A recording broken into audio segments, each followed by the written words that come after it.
ও আমওয়ালুহুম, তাদের জান এবং মাল। তাহলে আল্লাহ তাআলা কিছু মোমেনদের কাছ থেকে তাদের জান আর মাল কিনে নিয়েছেন।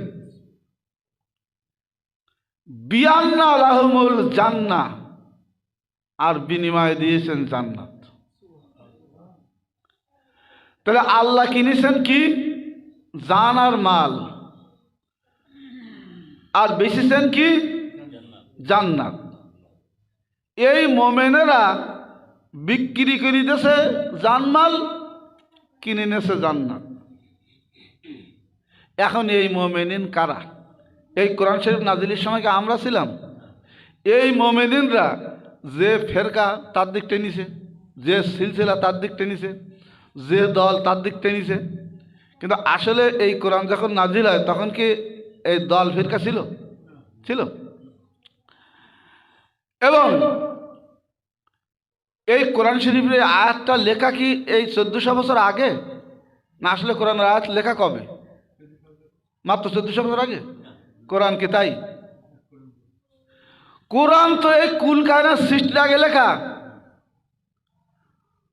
ওই আয়াতে বলা হয়েছে ওয়াদান আলাইয়া হাক্কান ফিত তাওরাতে ওয়াল ইনজিল ওয়াল কোরআন।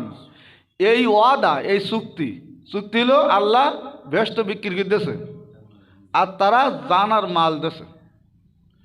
এই ওয়াদা, এই চুক্তি উল্লেখ করা হয়েছে তাওরাতে, ইনজিলে, জবুরে, কোরআনে।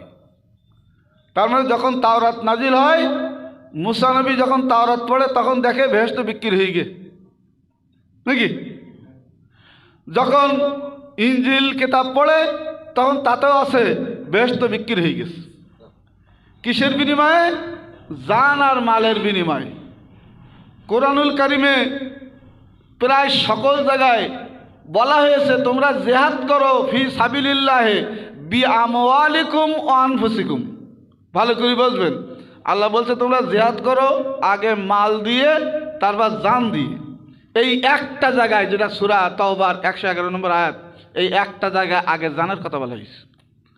আর সকল জায়গায় আগে মাল পরে জান, আর এই এক জায়গায় আগে জান পরে মাল। তার মানে নিশ্চয় একটু ব্যতিক্রম আছে। কারা সেই জান আর মাল বিক্রি করে দিয়েছে আল্লাহর কাছে, আর আল্লাহ তাদের কাছে বিক্রি করে দিয়েছে জান্নাত।